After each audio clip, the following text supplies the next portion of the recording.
آدھی زندگی غلط لوگوں سے امید رکھنے میں اور باقی زندگی اچھے لوگوں کا شک کرنے میں گزر جاتی ہے۔ عقل سے کام لے لینا مگر رشتہ داروں سے کبھی نہ لینا۔ دوست سے ہاتھ دھو لینا بہتر ہے جو تیرے دشمنوں کے ساتھ بیٹھتا ہو۔ ہم سے گفتگو کرنی ہے تو لہجہ نرم ہی رکھ صاحب، ہم باتوں سے ذات اور حرکتوں سے اوقات پہچان لیا کرتے ہیں۔ جو دل دوسروں کی تکلیف دیکھ کر بے قرار ہو جائے تو جان لو کہ اس دل میں اللہ بستا ہے۔ انسان بہت خود غرض ہے، پسند کرے تو برائی نہیں دیکھتا اور نفرت کرے تو اچھائی نہیں دیکھتا۔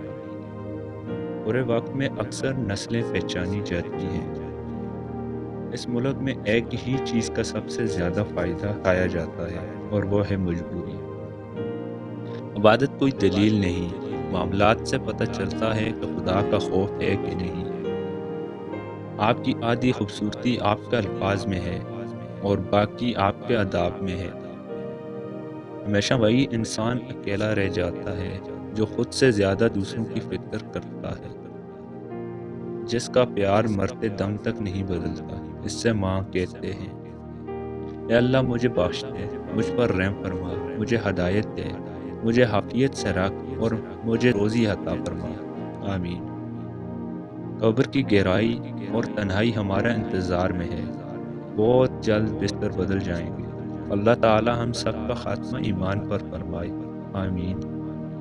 رشتہ داروں کی خوبصورتی ایک دوسرے کے بات کو برداشت کرنے میں ہے۔ بے عیب انسان تلاش کرو گے تو اکیلے رہ جاؤ گے۔ اللہ تعالیٰ اپنے تمام بندوں کو جو بیماری اور تکلیف میں مبتلا ہیں نجات عطا فرمائے، آمین۔